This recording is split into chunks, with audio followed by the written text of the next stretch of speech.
Welcome back, ladies and gentlemen, to the Elusive Exclusive Book Society, the premier book club on YouTube.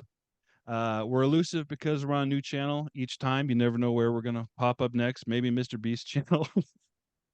Never Wow. mind. You Too never know. soon, Jake. Too soon. He could use us.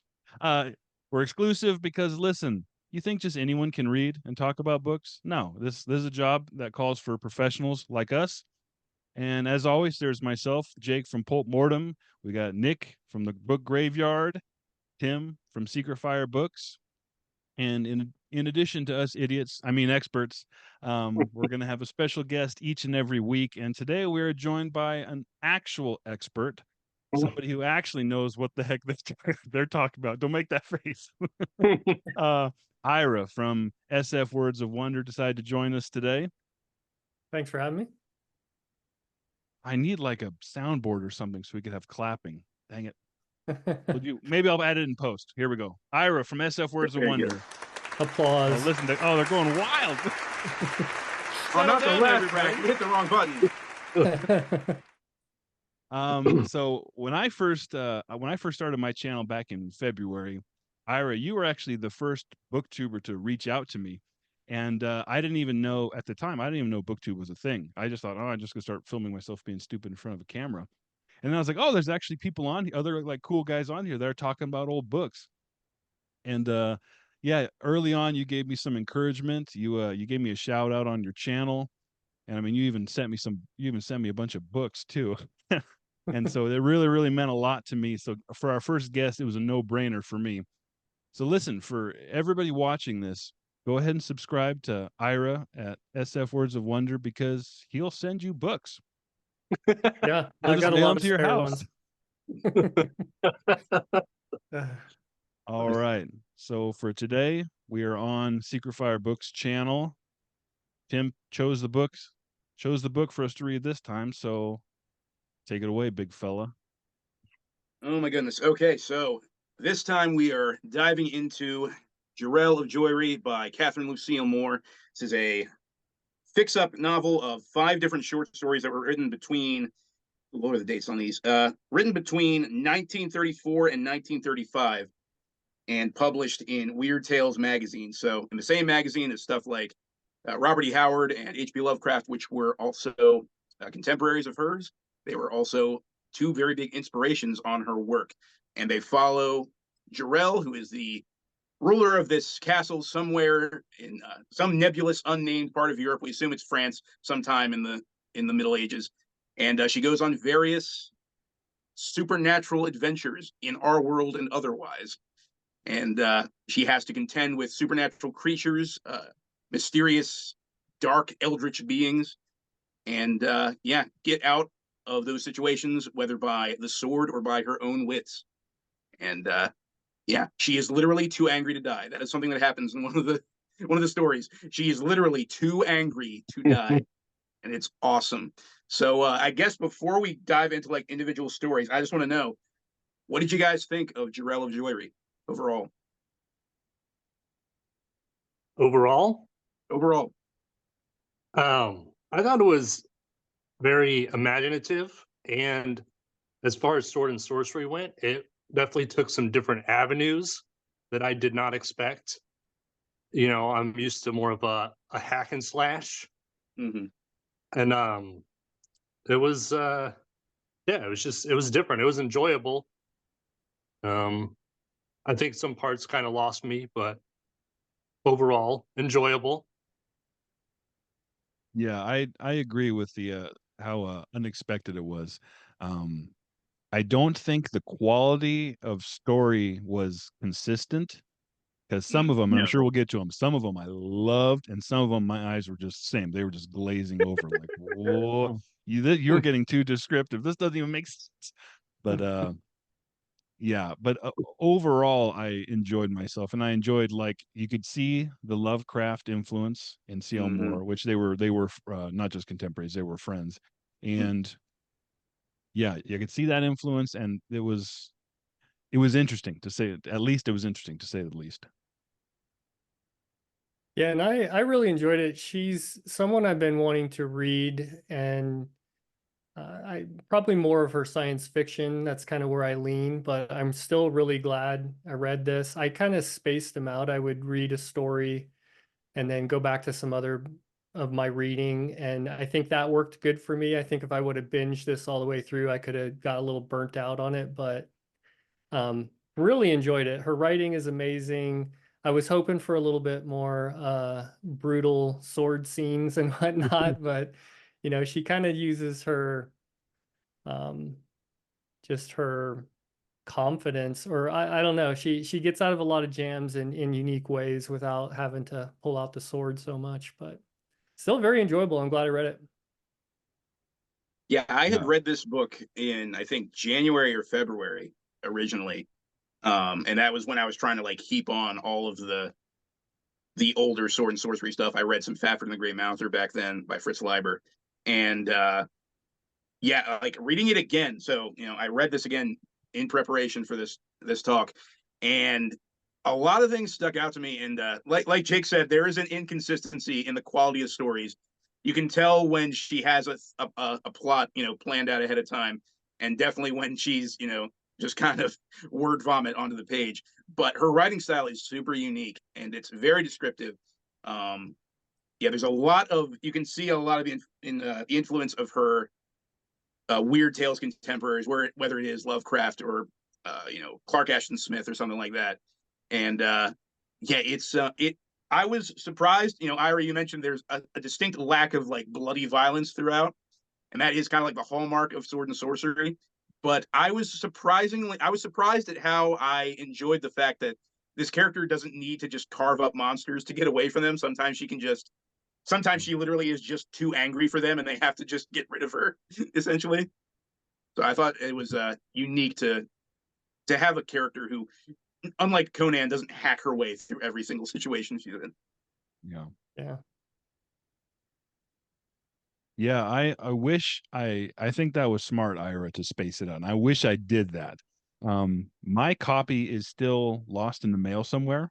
It's been Still, stuck since it's been stuck in Coppell, Texas, which is like a it's half in the hour dark drive. world, man. I Yeah. It's stuck in know, the dark world. It's in the pit but underneath her castle. it's in the pit, Exactly. which a convenient pit on, yeah, we'll get into that, I'm sure. But yeah, it's been stuck there since the 16th. It's not moving. It's gotten lost, and so I had to I read it online. I went to the, you know, borrowed it from the internet, the Wayback Machine, and just so I was like, I don't want to keep going to this website and going through the whole scrolling. So I read the whole thing in one sitting, and I wish I would have spread it out. Hmm. Yeah, That's I rough. also read it back to back. I just went right through it, and yeah, I don't know. It didn't bother me to do it that way, but I think I don't know. How are we doing this? Like story by story? Are we breaking it down or? Well, I guess we can get into the first story. So, first story was the Black God's Kiss, which I'm gonna bury. I'm not gonna bury the lead on this one. That's actually my favorite story from the collection, personally.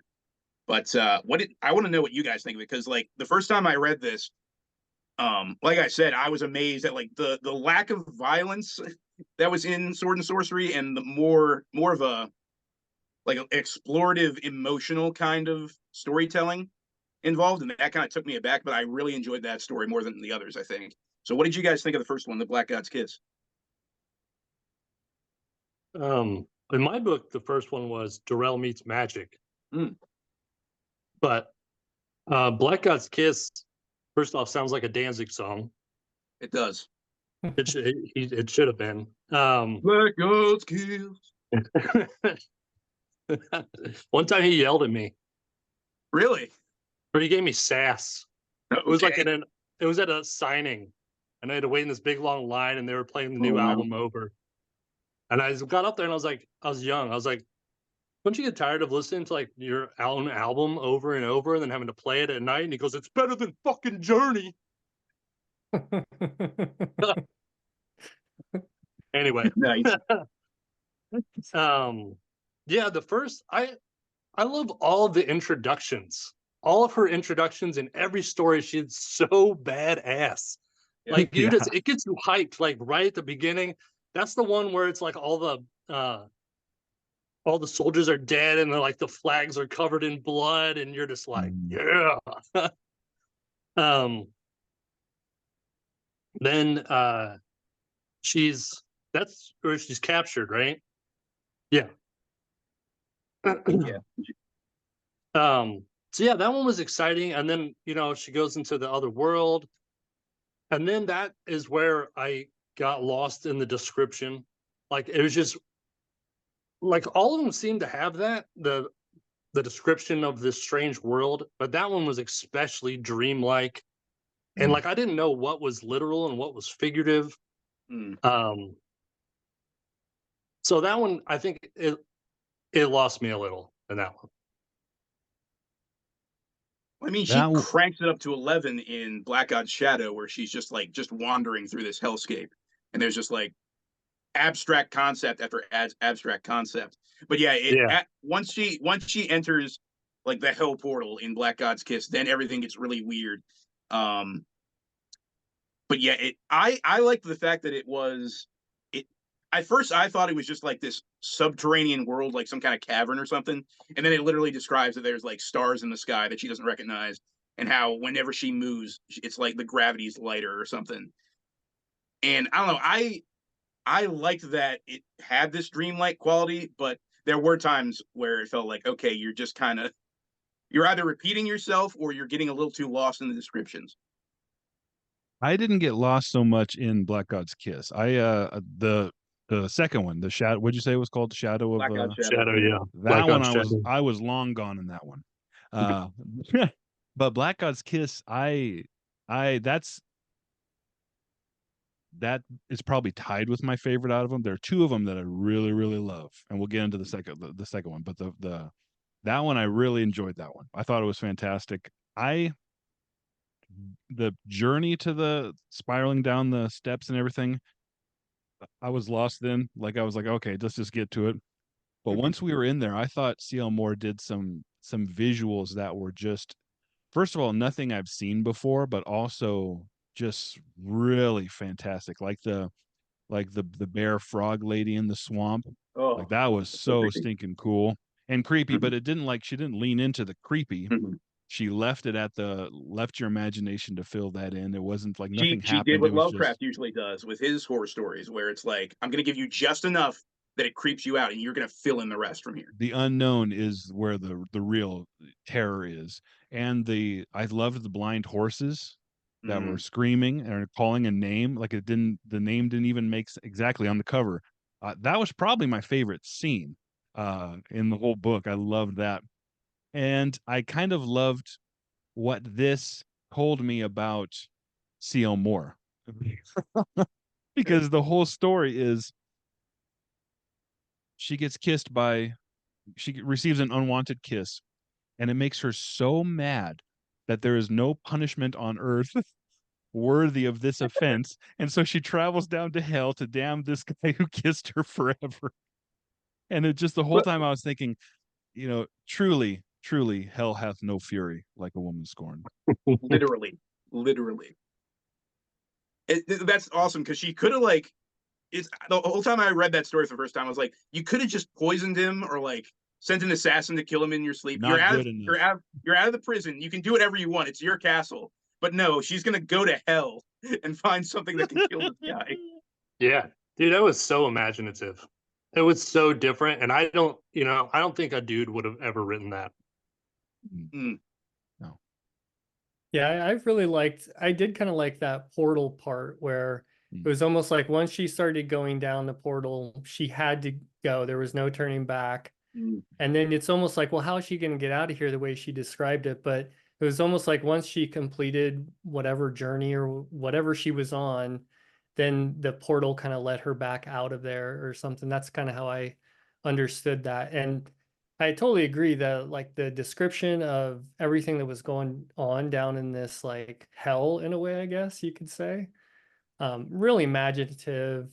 But yeah, some of the motivations of some of this kind of leaves you scratching your head, but you still get such a cool story out of it. So I know for a fact who won every single one of the arguments between C.L. Moore and Henry Kuttner. Like once she gets mad, Henry, do I have to open the hell portal? No, honey, you don't have to open the hell I'm sorry, portal. honey. I'm sorry, honey. She goes to her priest, and the priest tries to talk her out of it. Nope, I'm going anyways. I don't care what you Yep. say. Oh my gosh, yeah. She's so angry in every single one of these stories. Yeah, I loved it.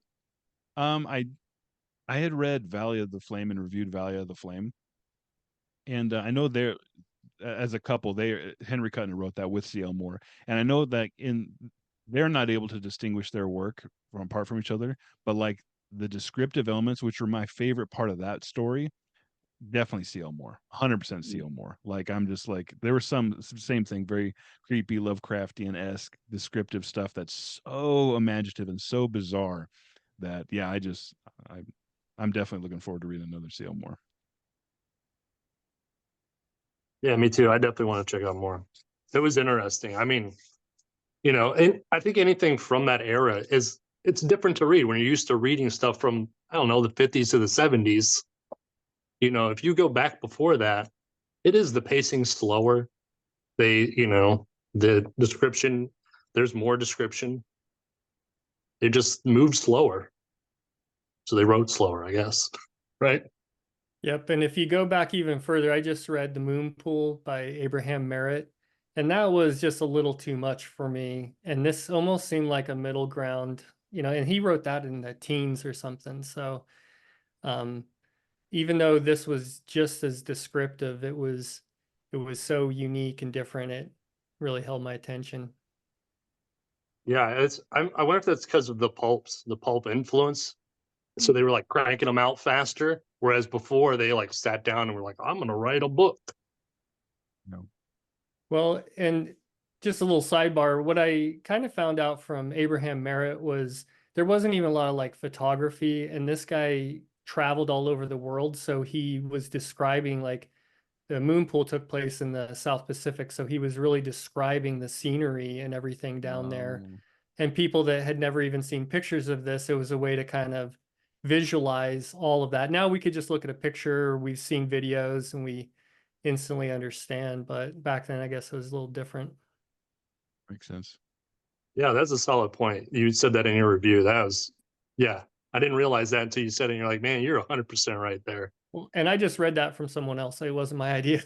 Dude, I'm not that don't smart. tell us. Don't tell us that. Like, yeah, I said that. Like and subscribe. Yeah. Oh man. Trying to find the Killer Kiss. I thought was like it was like when you go to a restaurant and like order something different. You're like, man, I don't want that, but your wife makes you order something different, and then you're like, and then you're like, wow, this is actually pretty good, Like I wanted her to get out of that cell and just start chopping people's heads off. Yeah. And it just went a different way. And yeah, I'm a better person for it, I thought it was yeah. Go ahead. Go ahead. Oh, I was just saying, it just expand my fuck. You go. It just expanded my horizons. That's what I'm saying. Yeah, I loved how poetic it was. It wasn't just for being this very angry character. It definitely subverted expectations, but it was also like it was so poetic because the reason why that she was so angry was because there was this that kiss, that violation kind of made, which I actually love the fact that it was just a kiss, like obviously still a violation, but a modern writer would have wrote some graphic rape scene, you know what I'm saying? And her, it was just this kiss, but that was enough of a violation of her will that I love the poetry of what ended up killing this guy, spoilers, was a kiss. But that was what was more powerful, but from her, as opposed to being forced upon her. Now she is taking, I don't know. I thought it was very poetic, and agreed. It wasn't what I expected, but I was very satisfied for it. Yeah, each one of these stories too, like sometimes I look ahead to see how far how many pages I have left. I mean, I'm not looking at the text or anything, but just for timing. And I'm thinking, how is she going to end this? There's only like a couple pages left on all of the finales of these. And sometimes they feel a little rushed, but overall, I think she gets most of the endings. Now, I'm not sure if you guys got this, or like if this occurred to you during your reading. I'm genuinely curious. When I first read this, it got to the end of that story. She kills the guy, and he's dead at her feet, and then she just starts weeping, and she's Yeah. like overcome with the fact that she's killed this man.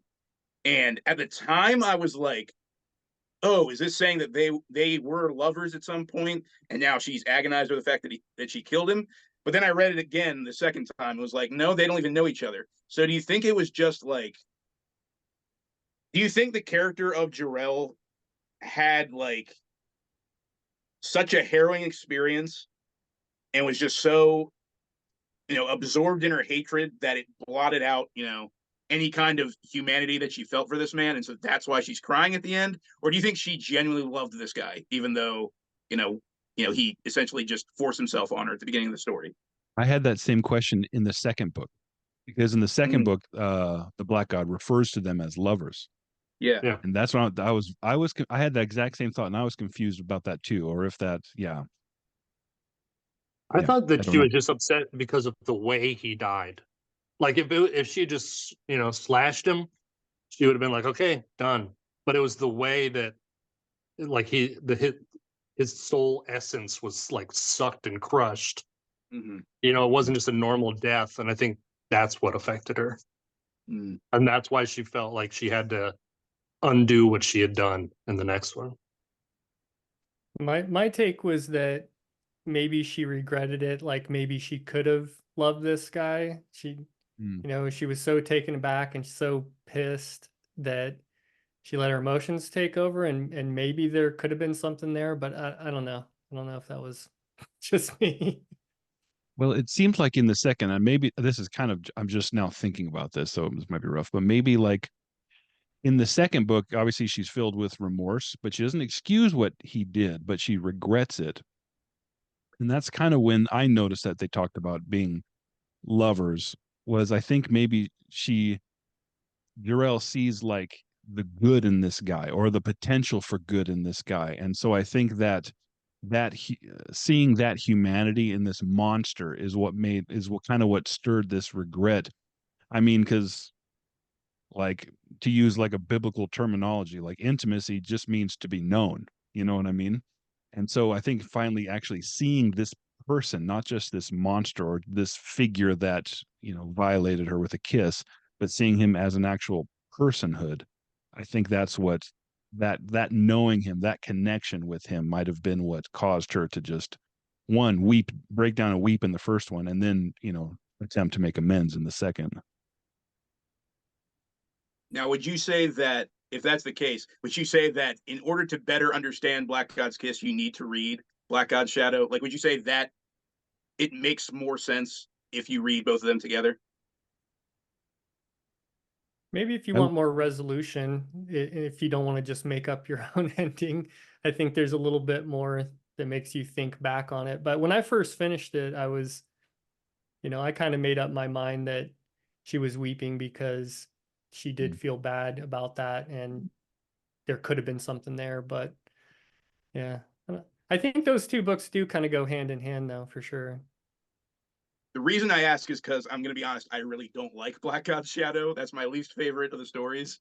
Yeah. And when Yeah, I was reading definitely. it the second time through, like I was literally dozing off on my couch, and like my eyes were rolling back in my head. I was like, oh, because like it's like the third time that she feels like the presence of the Black God or whatever, and it keeps talking about how like her body and soul is being frozen, and like only her emotions are keeping her alive, and all this really abstract imagery. I was just like, oh, I kind of wish I could skip this one because I know how it ends and I don't want to read it again. But I do see what you mean when it's like, because at some point in Black God's Shadow, she sees like this statue that I guess she says like represents the guy that she killed, and I guess she did kind of see that he is a human being. He did have some potential to do good, and then she feels sorry for him. So I guess that does add a little more context to the first one. But at the same time, like I had to really struggle through Black God's Shadow because I was not enjoying myself at that point. I think it does add a little. I think it can't. It's so abstract. Like obviously, that's why we're all having different takes on it. I think it can add depth to it. I don't think it necessarily is required. Like I enjoy talking about it right now, but after I was done reading it, I was like, she just basically undid everything in the first one, and I really liked the first one, and I really didn't like this one, and so that one did kind of leave a taste in my mouth. I'm happy I read it now that we're talking about it, but if I wasn't going to have a book club discussion on it with you three, I don't think I would have liked to read it. And just so you know, if you ever found this collection of C.L. Moore short work, the best of C.L. Moore, the only story in here from Jirel is The Black God's Kiss. Mm. And so most people that would stumble across this, they would just read that. And so I think you could easily take that as a standalone. Yeah.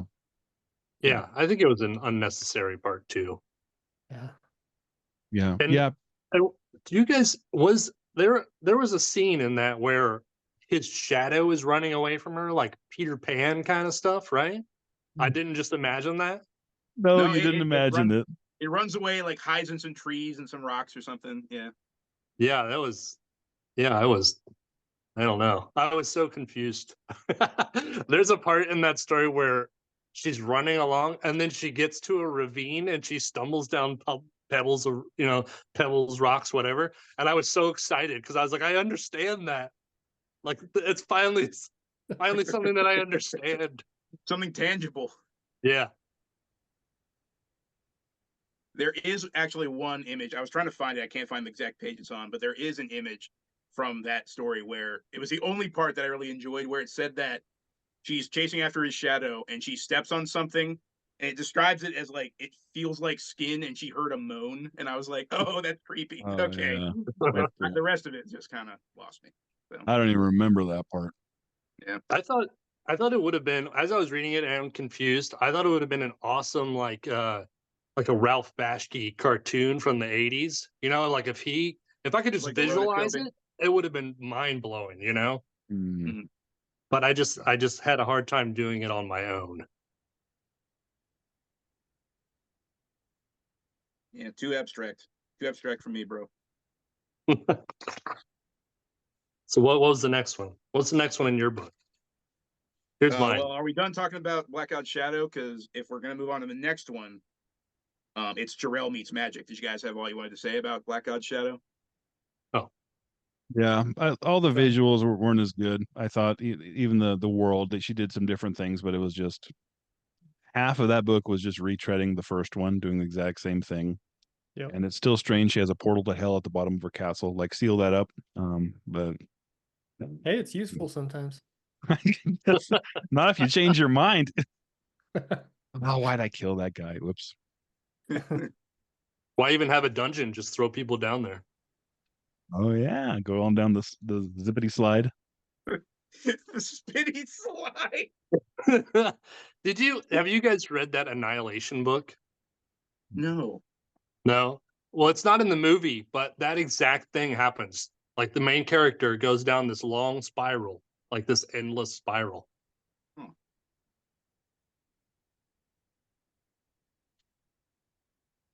Interesting. Jirel did first though, so. Oh yeah. I'll do it first. Next one was Jirel meets magic. Nick, you said that was the first one in your edition? Yeah. Interesting. Yeah, so that was the real character introduction, and I think that one was like my favorite. Like Absolutely. I just totally pictured her, and it reminded me of have you guys seen Willow, the character from Willow? I was like, oh man, I think Sorsha? I think George Lucas was like, I'll take that. I want Sorsha. Mm-hmm.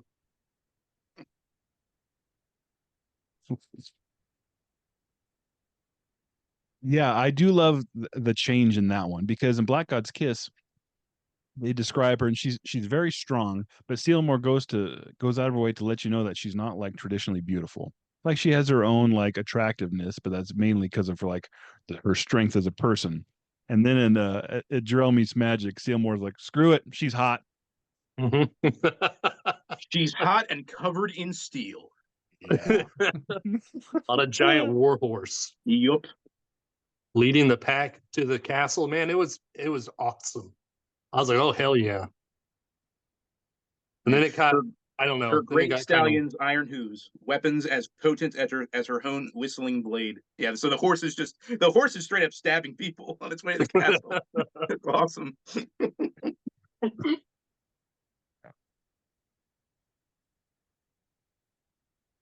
This one for me, I love the opening, and I didn't love much else about it, if I'm being honest.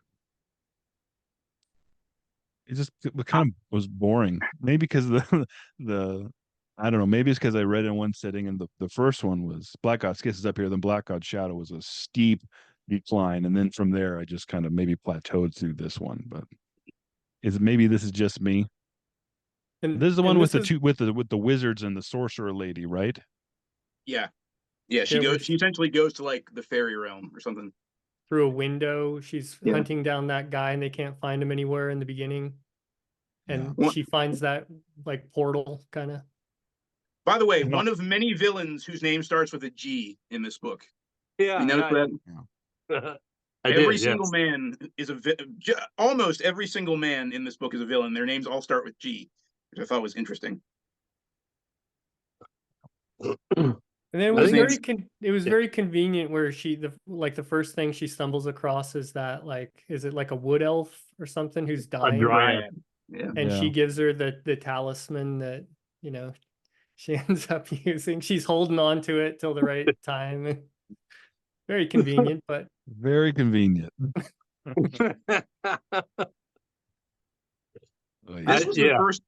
This was the first one where I thought it was going to be like a traditional sword and sorcery story, because we get that awesome opening where she's on the war horse and everything, just cleaving fools left and right. And then she meets the sorceress, and I was like, okay, this is the main villain. We're setting things up. And at one point, it's right after she goes to the castle or the tower or whatever, and she sees like this giant snake. Like she says that the sorceress's belt or whatever transformed into this giant purple snake. And I was like, okay, giant snake, we're gonna get some Conan action. And then the snake just slithers away. Yeah, and that was kind of sorry, what? Like Nick, this was the first book or the first story in this one, so it was my introduction, and I was exactly like you're talking about. I was ready for this big battle scene, and it kind of set the tone for the rest of the book that she's going to get out of it in different ways, I think. Yeah, since it was the first in our book, the whole portal to another land, this was the first portal to another land story.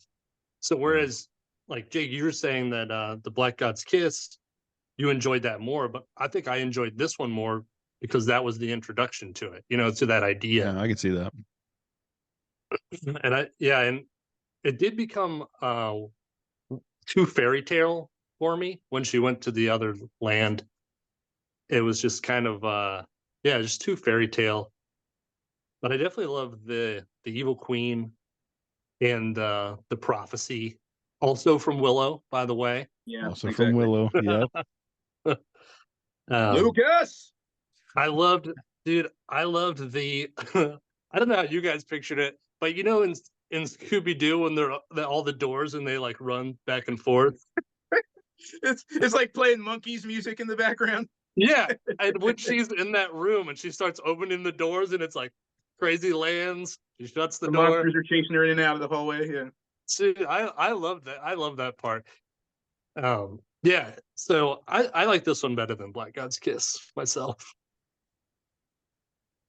I did like the portals to the like alternate dimensions that she keeps opening and like keeps seeing weird things, and then you have all like these alien creatures coming through. I like that part, but once they all kind of converge and she's like in the magic circle or whatever, with the evil queen, and they start that whole ritual. That's once again, like, she gets a little too descriptive, and then my eyes start glazing over. I'm like, okay, we gotta go through more of this abstract stuff. But the rest of it I enjoyed. It was, but I thought it was more understandable abstract, and it was like she was tripping. Like, seriously, like she had took some shrooms. Yeah. She's talking about lights reflecting and stuff. I don't know if you guys ever partaken, but this was like Ira has for sure. I was like, she is tripping here. That's what she's describing. I don't know. I thought it was rad. I thought it was First off, great. I'm tripping right now, but You'd second be having of a lot all, more though, fun. those abstract scenes, like, she does quickly go through them. At least, like, I feel like if it was 100 pages of that, I don't know if I can make it through it. But she's pretty concise in those moments and very, very imaginative for sure. I get the drug reference. That's the moment where she's literally too angry to die. I can't find the page. But okay, no, yeah, rage at life for permitting such pain to be. Rage at Jerry's May for forcing her into memory. Such rage that everything shook before it and melted and ran together in the heat of rebellion, and something snapped. She's literally too angry to die in that situation. Man, I thought that was awesome. I just want to hear you read the whole thing, Tim. Oh God. You said it was such force, dude. Such force. That was rad. So usually I read out loud to myself. Like, I go down to the basement to read, so I usually am reading out loud to myself. And I won't lie, like, this, the stories that I actually liked in this got me pretty worked up. And so I was like screaming, and all the other people in the house are like, "What are you doing down there?" So I did embarrass myself once or twice reading this book. I love the fact that you read out loud. Not all the time, just with certain books.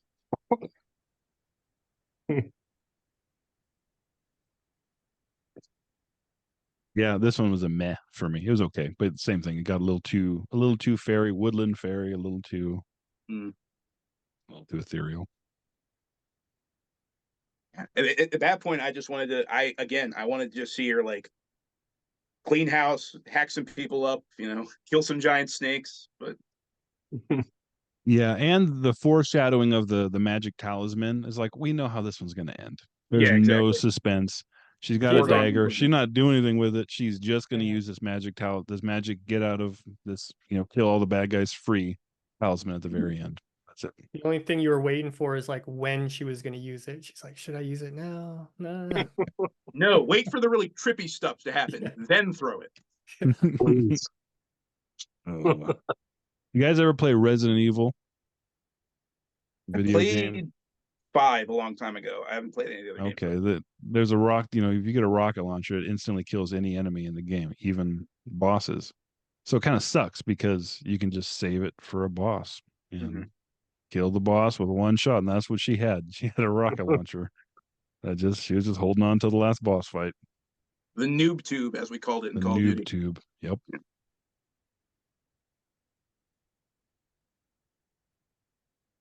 I don't know. All right, what was the next one? Next one in my edition was not Hellsguard. The next one was The Dark Land. Yep. What happened in the Darkland? I'm totally blanking on that one. That's the one where she was wounded in battle and she's literally dying in her bedroom, and then Satan comes and kidnaps her and forces her to be his wife. Yeah. And they're in monochrome black and white land. It was black and white? Yeah, it kept saying over and over that there was like nothing but shades of gray and black. Oh yeah.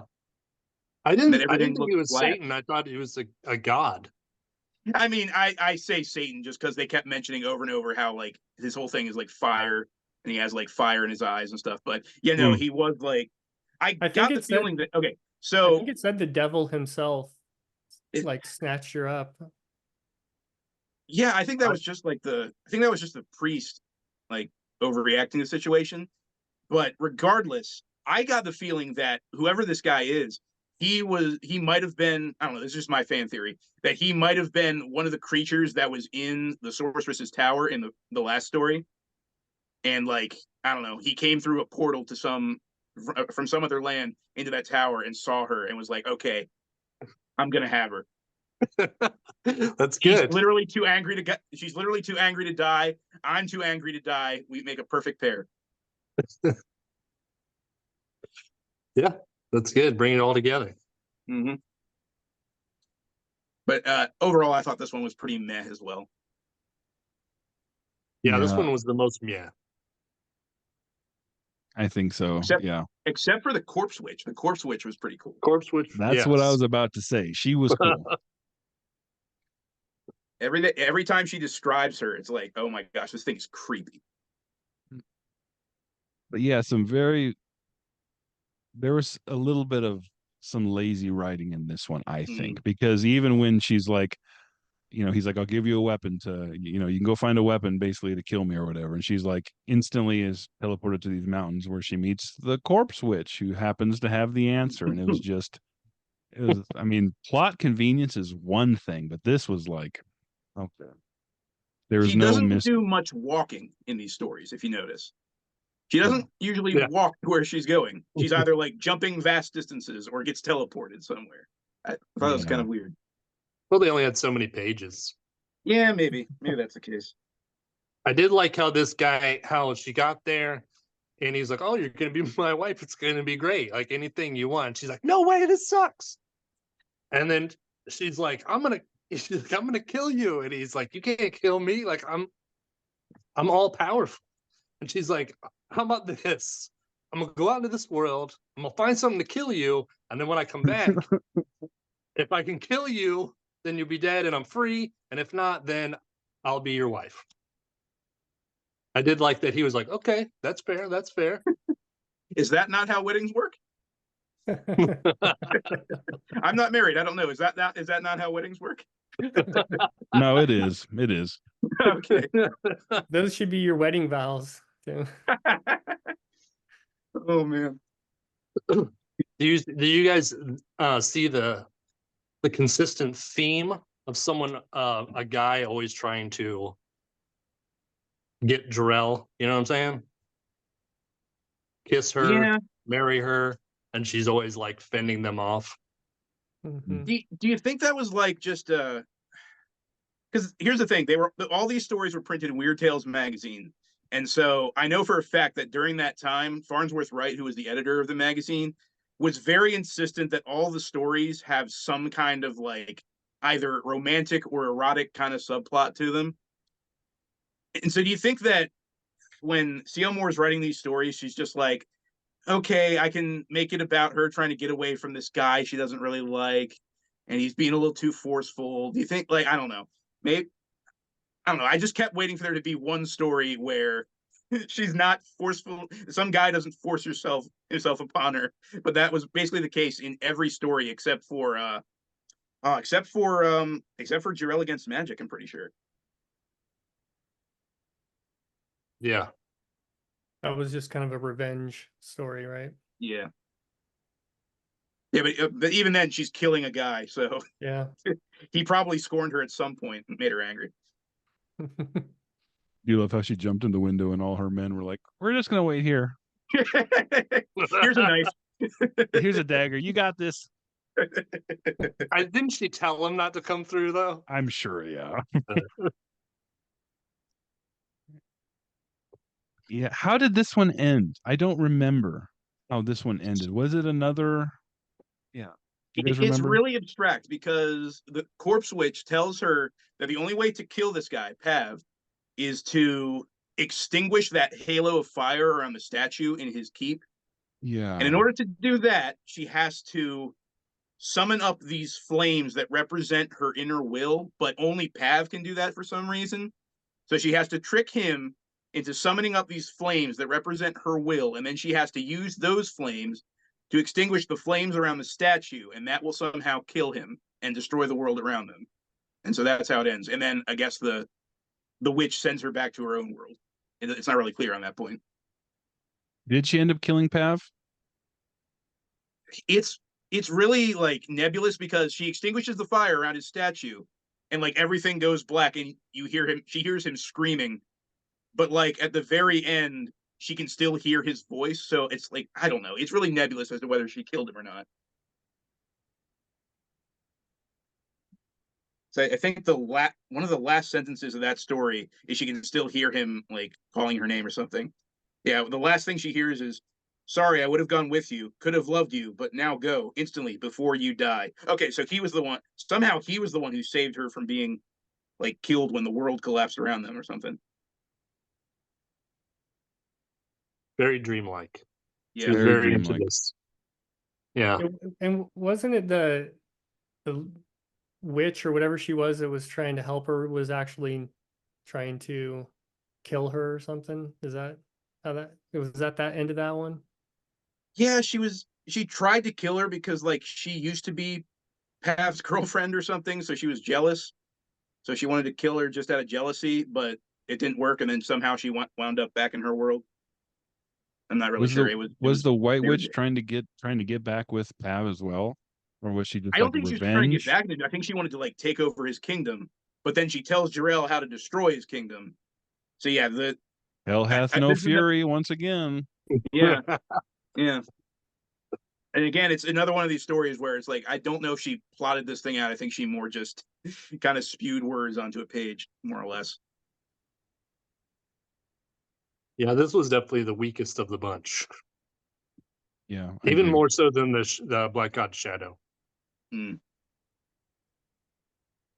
Because it just, at least the Black God Shadow, yeah, it was confusing, but it was, like Jake said, it was like poetry, Mm-hmm. you know?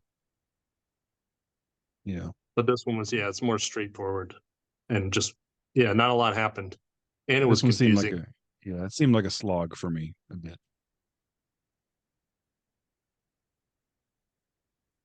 Why are you making us slog through this, Tim? Don't even talk Death World.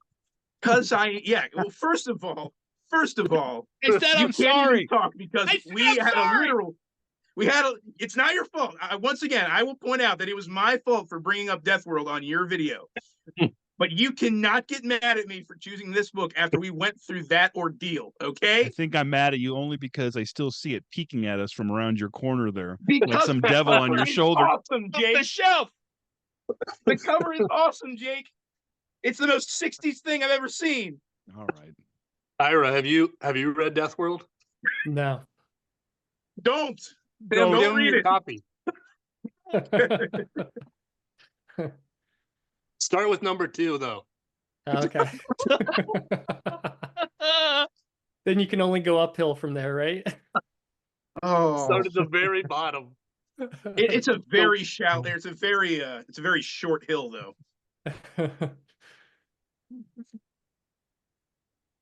Oh goodness. Okay, so where are we? Are we done with Dark World? Do we want to just talk about Hell's Guard now? Because that's the one I really want to talk about. Yeah, Hellsguard all the way. Elsgard Oh all my the way. gosh. This story was awesome. Oh my gosh. This I wish that all the stories were like this, honestly. Because again, it's not like very traditional sword and sorcery, but it's so dark and creepy. And it's like it starts off and she's going across that bridge and there's literal corpses of soldiers held up on these pikes all around her. And I felt like I was reading something out of Dark Souls. It was fantastic. Agreed. Yeah. And once again, another wonderful introduction to the story. Mhm. Yeah, and So, she gets sent. Oh, go ahead. Yeah, go ahead, Jake. You The explain. only okay. I was gonna ask a question because at this Okay. point, like I loved the first one, and this was I don't know if Helgard was the end for you guys too. Is the end when I read it? Okay. Yeah. So I loved Black God's Kiss, and then from there it kind of just okay moments, but they were like, middling. And then at the very end, it was like the perfect way to sandwich this story because I absolutely loved it. But Mhm. the beginning was the motivation to go into this castle was nebulous for me. Maybe because I was still coming out of the fog of the last one we just read. He was saving like 20 soldiers or something. Is that right? Yeah, he had her men hostage. Yeah. That's right. That's right. In Okay. order to free them, she has to go to this place and get this treasure from this dude who died 200 years ago that no Okay, one's ever that's been right. able to find. I couldn't remember, and I wasn't about to reborrow it again from the internet. Yeah, Guy of Garlet, another male villain with a G name, Guy of Garlet. Yeah. This was total Dungeons and Dragons. Oh, so good. Like the quest. Man, it was badass. Yeah. She actually kills someone with her sword in this one, right? Is this Mhm. even though it's kind of anticlimactic, she sneaks it through the door. Right? Is that the one that Doesn't she do that in the first story too, though? Doesn't she kill the guard who's protecting her cell in the first story too, in Black God's Kiss? Oh man. Yeah, that's how she Yes, gets yeah, out. she Yeah. does. Yeah. Just through the door, just Yeah. And then that it's like then she could barely push the door open. It's like, Yeah. but yeah, it was good. I know this is like the very end, but I just need to talk about it because it was the coolest thing. Like I got to the end of the story and it blew my mind. The characters in this story eat ghosts. Yeah. They eat ghosts. yes. Well, then I when she thought was they were vampires. I thought they were I did ghouls. too. Mm. The way she But no. described them, like I was like, oh, they're ghouls. Mhm. Yeah. Like she keeps describing the like the little kids, and she keeps saying that like they have devil faces. It's like, what the heck are these people? And yeah, they hunt down haunted houses so they can eat the ghosts that live there. It's It is so good. freaking cool. For everybody watching, we are not doing this justice. Helgard was so freaking cool and creepy. You should buy this book specifically so you can read Hellsguard. It's that good. Yeah. Yeah, it's a shame that this was the last one she did. Like I it know. would have just kept going, like more of that style. Because this definitely had the least amount of descriptions, but it was still weird, you know? Yeah. Like those people were like they were weird, like I guess mutants kind of. She was like, oh, they're I don't yeah. I'm just gonna say they were hunchbacks without the hunch. That's So how she keeps but their describing them. face is like I kind of didn't get that what she was trying to describe, but nevertheless, I created in my mind like this kind of deformed person. Because I mean, I don't know anything about hunchbacks. Like, aren't their faces fine? Is this okay I to talk mean, about? Well, you're gonna I get don't know. canceled. We're not joining in on this. You're the one on the hook. You're getting canceled, not us. Let you hang yourself on this one. Yeah. I'm just asking questions. And hunchback hate. Oh, But even the dogs were like there was something evil about the dogs. There's something evil about the food they were eating. Like everything, the whole setting was just so unsettling. And I kind of liked that how this particular story kind of challenged Jirel, because like she was still sitting there, still very confident, still knows for a fact that she could murder all these people with her sword, but like she was getting scared in this one, which I loved that. Yeah, because like not to say that she's never scared in the other stories, but there's more of like a reaction of disgust when she encounters all the other creatures and stuff in the previous stories. And in this one, she is genuinely horrified of these people. Yeah. So it's like, someone so angry and so so just over it is now like petrified with fear by these people. It set a really good scene for the rest of the story. Yeah. and once again, she's getting kissed by a bad guy. Again. Oh, there's a theme here. Mm-hmm. Yeah. Yeah, and she, I mean, she didn't really like. She's kind of just along for the ride in this one. Yeah, a little bit. Yeah. They She do. gets. Go ahead. They do mention that the main ghost eater guy, I can't remember his name, but he does mention that somehow she's the only one who can summon the ghost of this guy they're trying to eat. I can't remember what the reasoning was for it. Something like Why he liked her? Yeah, like why the ghost only wanted to be around with her. I I think it can't was remember. her fiery passion. Isn't that what it Was that always it? is? Is it once again that she's just so angry that he? That yeah, they connect with it. Dang. Okay, Oh yeah, because she's like sitting calm, trying to be calm for the longest time, so the ghost doesn't that's come right. back in the dark, And where she can't see a thing, and they can all see in the dark, which was a cool scene. Hmm. yeah, I don't remember why he picks her, but Everybody maybe not a wants lot of Jirel. humans come into the castle. Maybe it's just excited to see a regular human, not a hunchback face. My question though is, how many times have these people done this? Like how many haunted castles are there in medieval France or wherever this takes place? How many are there that these people go around and just like squat there and then try to attract these ghosts so they can feast on them? Like at some point, do like the neighbors just look over to the castle next door and are like, what are the what are the weird pale creepy people doing over there? Is it something like that, or I don't know?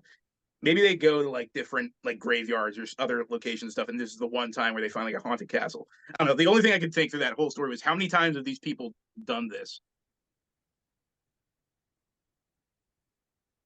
That's what they live for. That's what they eat. Well, they Best also man. apparently they also eat like really nasty meat and wine and stuff that tastes like I can't even remember how she describes it, but it's like it tastes dead to her or something like that. Yeah, I think that was her just being more descriptive, just getting caught lost in her descriptions. I love how it ended too. How it just kind of left it like you knew what was about to happen to this dude. I mean, you didn't know exactly, but she's like, "Here, I got your treasure. It's Pandora's box. Good luck with that." That's the thing. We never find out what's in the box. It was Mhm. like Pulp Fiction, man. Nope, We'll never know. you never know. I do love how the ghouls were basically like, "You take the treasure, we don't care." Like, yeah, you can take it, we don't want it. It's like an afterthought. It's like, oh, you actually wanted the treasure. Yeah, go ahead. There's nothing better than eating ghosts. So I got the impression that the main guy, like, they didn't even know there was a treasure. Like, they show up just for the ghost, and she's like, "So where are you guys keeping the treasure?" And they're like, "Treasure?"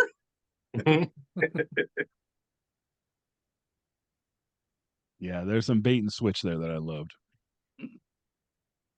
And this one was definitely like the best thought out plot I think in this collection. It was the one most Definitely, based in the real world. yeah, that's true too. And she I wrote was this surprised. one. What? I'm I sorry. Go think she ahead, wrote Ivan. this one in 1939, so maybe she had evolved. It was like a few years after all the other ones, I think. Mm. I was surprised in. I think it was in Black God's Kiss when she mentions her like her French wine or Italian wine, and they mentioned Rome. I was like, wait, what? Like, Yeah. I thought this was a make believe world, and they started mentioning real places. Yeah, they did, huh? Mm-hmm.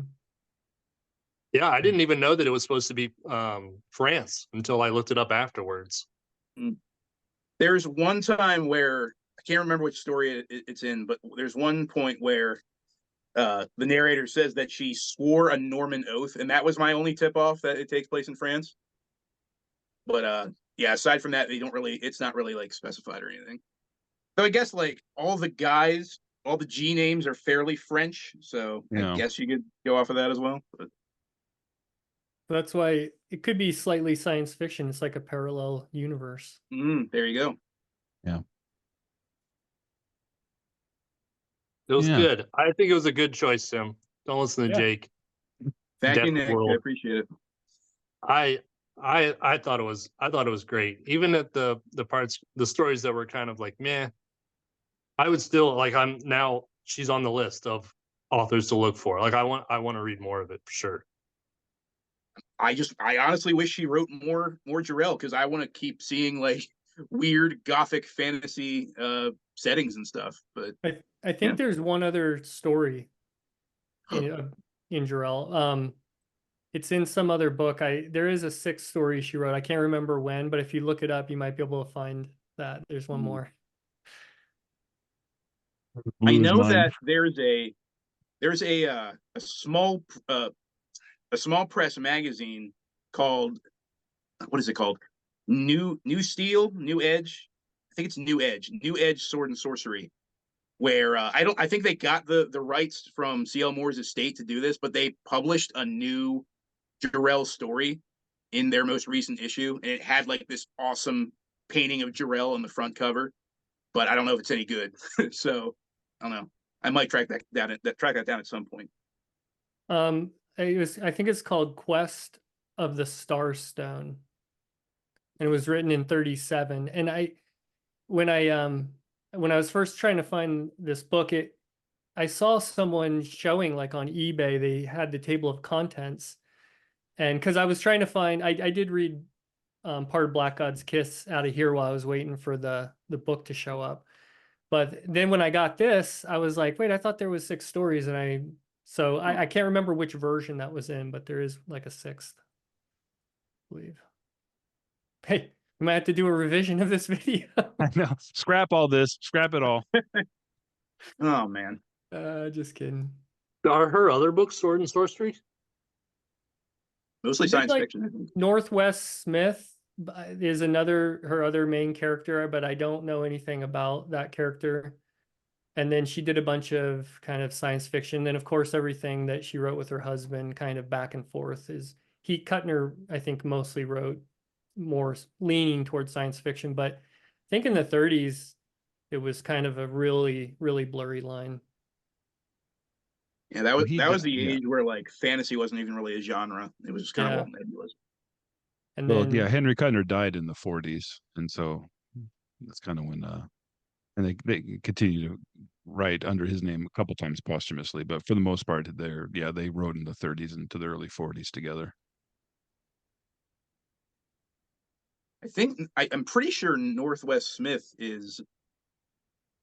I think it's like a Sword and Planet kind of thing. All I know is that apparently a lot of people say that he was the inspiration for Han Solo. So Really?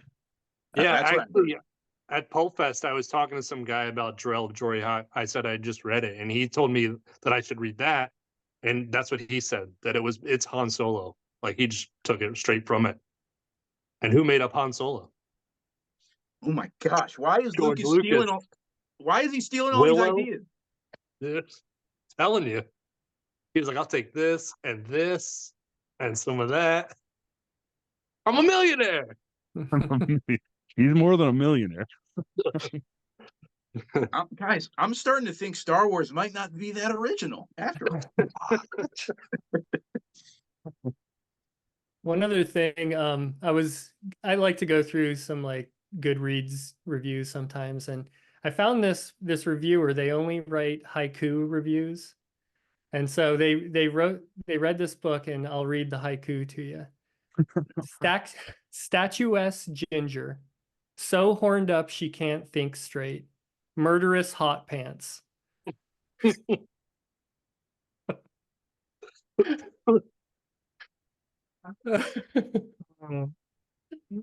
Statuesque ginger. So I friended this person on Goodreads because they've got like 1,000 reviews that they've done just haikus. Oh, that's incredible. What's their name? Hot pants. I think it's Egg P, EGGP. Oh my gosh, that's Egg. amazing.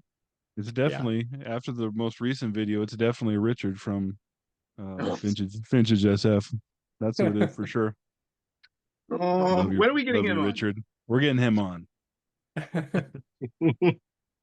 Oh, But man. no, as far as the lull in the middle, I think the two end caps for me, Black God's Kiss and Hell's Guard, more than made up for it. Like it was. Oh yeah. When I was done, I was so energized and so hyped. Like it was, yeah. As hard a time as I gave the few in the middle, like yeah, it was a good pick, Tim. There were some quality stories in here. I kind of wish there was a full novel with Jirel. You know what I'm saying? Yeah, me too. Yeah, because that's, I guess, one main criticism is a lot of the characters aren't really fleshed out. There's not a ton of motivation, but these are all really short stories. If she could take that and write like a deep character-driven fantasy with this setting and these characters, that'd be pretty wild if she could have. That'd be great.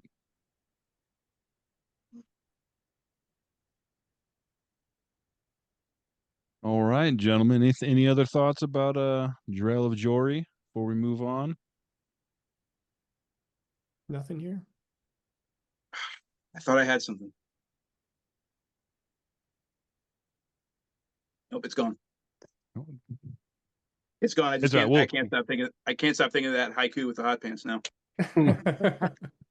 It's all right. We'll edit this part out. We're not editing that. All right. So, Nick, do you want to promo what we have coming up next time the E.E.B.S get together? Yes. I've picked some, never mind this trash we've been reading. I picked some literature. Hawk, the Virgin Steelers. All-American Men's Adventure. Maybe some inappropriateness. Oh yeah, this one. Did you choose the perviest edition of the Hawk series that you could? No, it was I think the only reason we picked this is because Jake found it. Because I have It was at my bookstore. I have all of them, yeah. But yeah, the Virgin Steelers is definitely pervy. I haven't read this one, but I can tell you from past Hawks that there's been lady hitmen after him that had guns hidden in their. Awesome. He has knife fighted a shark before. He's dropped people into volcanoes. It's everything you can imagine. And our guest next time will be Brian from Bad Taste Books. Yes. So lucky him. Lucky Brian. His channel name seems fitting. Yeah, it is. I love when that guy does book reviews and like he's talking about some like I don't know like some like Western or something that he read, and then he's like, yeah, it was really violent. There's lots of sex. I also read this Goosebumps book.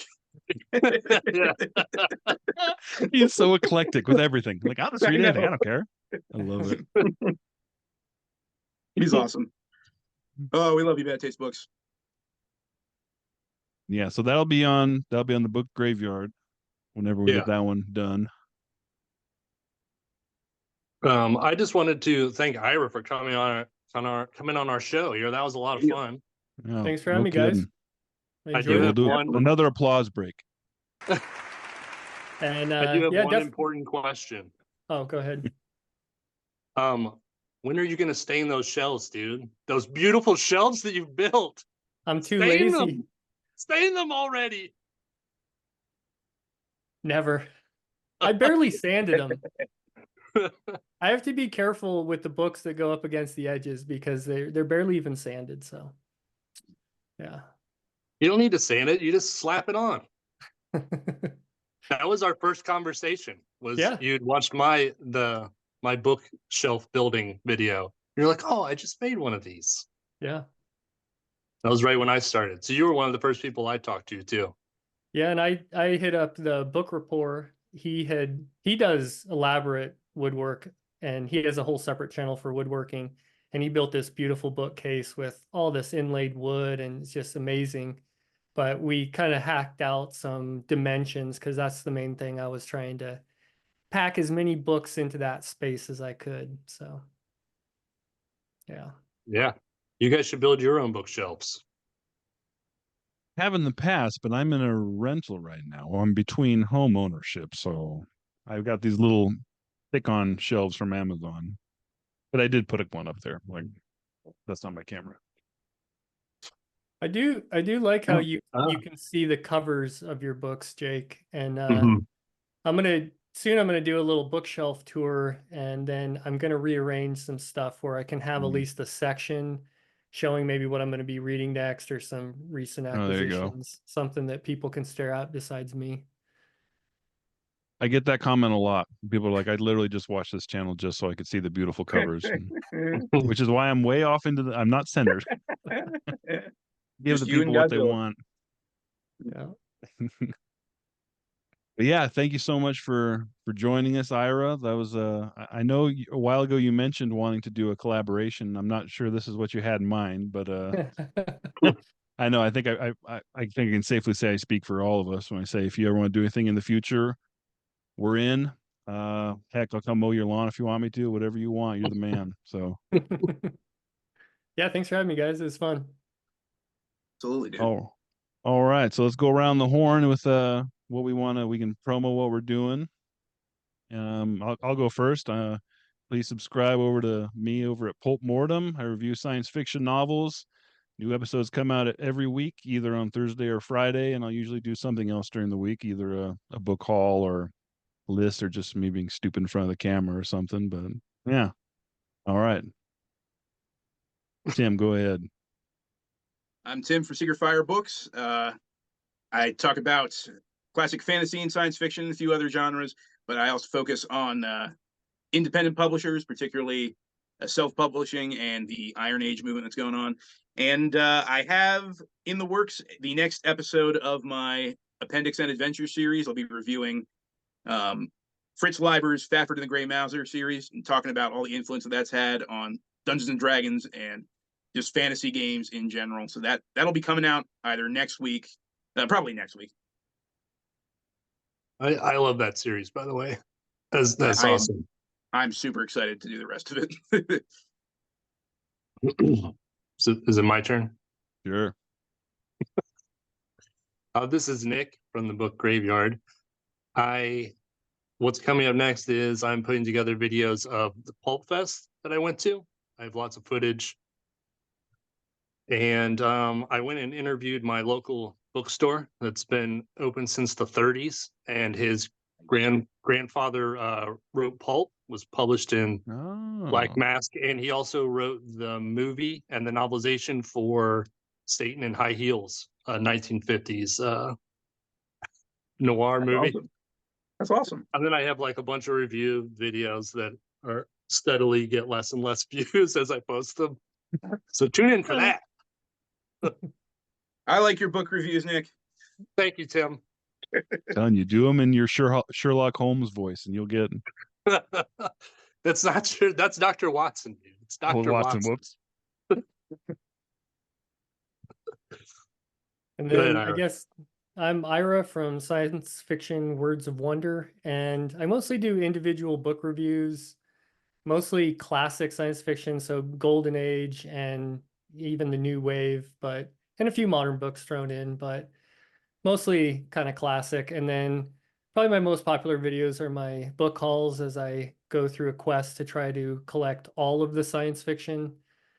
And the only thing really new, I am kind of experimenting. I got this, it's not really a top 10 overall, but kind of a top 10 video of books I've read since I started the channel that are all under 250 pages. And I put that video together. I'm still kind of editing it. Most of my videos I don't really edit, so it's taken me a little while longer to do that one, but I think that one will probably be ready to come out this month. All right, everybody. This has been E.E.B., the Elusive exclusive book society. Oh my gosh, And, Jake. I don't know. We'll get it. Hey, we can't be so professional all the time. We've been talking for an hour. But thanks everybody for watching. We'll see you all next time at some other channel. You never know where we're going to pop up. Well, you do. It'll be one of our 3 channels, but like, all right. Take care, everybody.